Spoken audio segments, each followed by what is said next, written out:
Salut tout le monde, c'est Jérémy, j'espère que vous allez bien. Pour faire suite à la vidéo unboxing du Midis Ultra que je vous ai présenté il y a quelques jours, aujourd'hui on va parler du Redmi K30 Ultra. Donc dans la vidéo d'aujourd'hui, on va voir un unboxing et une première prise en main du smartphone, voir un petit peu à quoi il ressemble. Dans les vidéos qui suivront, on verra ensuite les performances. Je ferai plusieurs vidéos, peut-être une dédiée aux performances, à la batterie, tout ça, une autre à la partie photo, vidéo, peut-être encore une autre sur autre chose. Donc dites-moi en commentaire si vous voulez voir des choses en particulier sur ce smartphone. N'hésitez pas à vous abonner pour ne pas rater les futures vidéos et on commence tout de suite.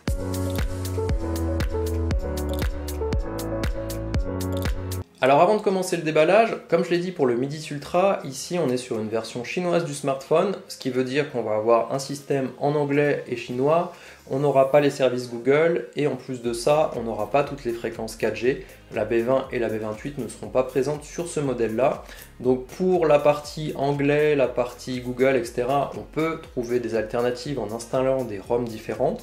Je vous ferai une vidéo détaillée là-dessus si ça vous intéresse.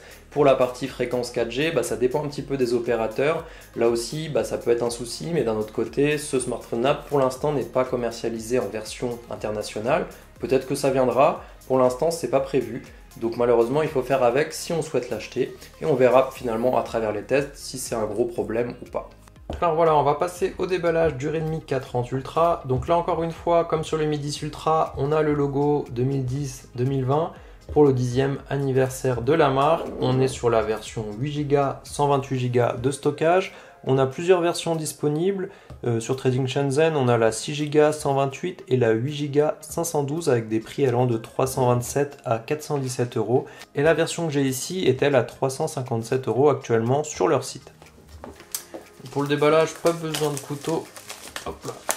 Le papier part déjà.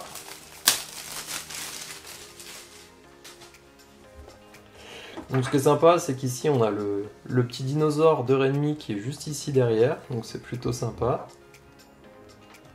On retrouve le nom de la marque sur le côté.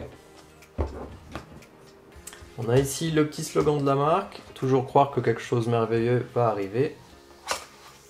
Directement ici, on va avoir le petit éjecteur de pin, un adaptateur USB-C vers jack, parce qu'on n'a pas de port jack sur ce modèle.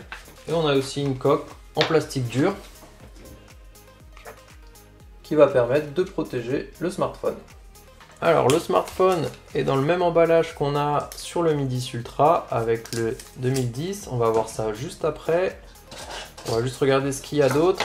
Ici, on a un chargeur en prise chinoise de 33 watts.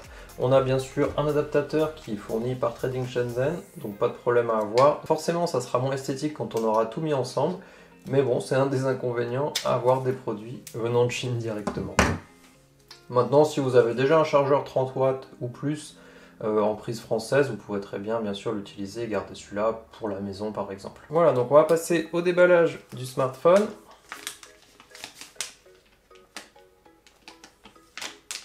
Ici, on est sur la couleur verte, bien entendu, avec ce reflet, on va avoir des grosses traces de doigts qui vont arriver. Donc on pourra bien sûr mettre la housse de protection pour éviter ça. En tout cas, c'est très joli et le rendu est vraiment sympa. On voit ici les 4 capteurs photo, donc qui correspondent à une caméra principale de 64 mégapixels, une caméra ultra-wide de 13 mégapixels, un objectif macro de 5 mégapixels, et un capteur de profondeur de 2 mégapixels. Et on va aussi pouvoir filmer en 8K sur ce modèle-là. Bien entendu, sur ce modèle Redmi K30, on n'a pas de capteur selfie. On va avoir ici un capteur pop-up, juste ici. Donc on va allumer le smartphone.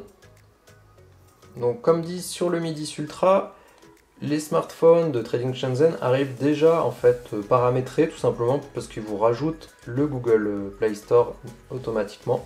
Donc c'est plutôt sympa de leur part, ça permet directement de l'avoir configuré et pas avoir à faire l'ajout des services Google par soi-même. Bien sûr, si ça ne nous plaît pas, on peut très bien réinitialiser le téléphone et faire toute la procédure par soi-même.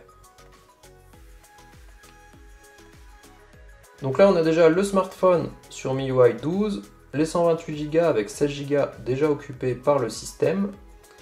On est sur le Redmi K30 Ultra, comme on l'a dit juste avant.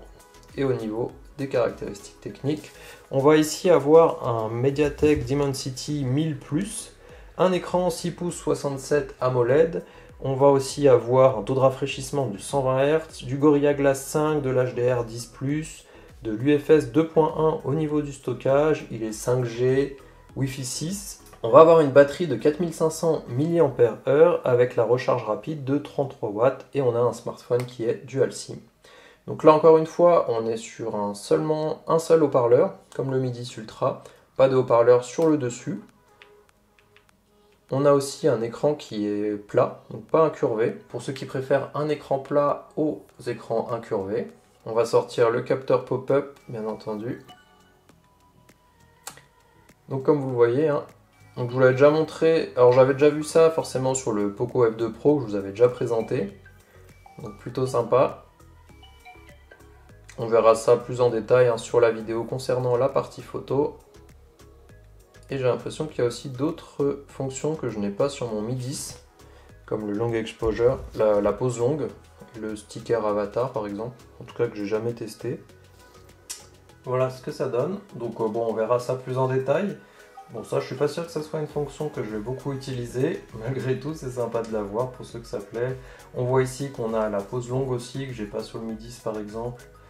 Donc visiblement il y a plus de fonctionnalités sur ce modèle là, donc c'est plutôt sympa. Il faudra voir exactement ce que ça donne en utilisation. Voilà, alors comme on l'a dit sur le Midis Ultra, ici c'est le même principe. On va avoir seulement par défaut de l'anglais, du chinois et d'autres langues préinstallées, mais on n'aura pas de français. Donc il faudra passer par l'ajout d'une ROM si on veut du français ou autre. Donc ça, il faudra que je me renseigne aussi, c'est pas quelque chose que j'ai fait jusqu'à présent. Et voilà le résultat en mettant la coque. Donc comme vous voyez sur le dessus, la coque est ouverte pour laisser passer la caméra pop-up. Ici on a aussi un petit renfort qui évite que les capteurs photo touchent la table tout simplement quand on le pose dessus. Et ici il y a un petit léger renfort qui va venir protéger l'écran aussi au passage. Celui-là aussi a directement une protection intégrée. Donc c'est plutôt sympa. Et puis bien sûr on a un système double SIM avec le haut-parleur sur le bas.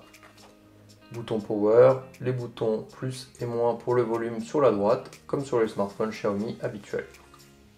Alors on arrive à la fin de cette vidéo sur le Redmi K30 Ultra, donc c'était juste une vidéo unboxing, je voulais pas que ça dure trop longtemps, le but étant de vous montrer un petit peu à quoi ça ressemble et ce qu'on retrouve dans la boîte.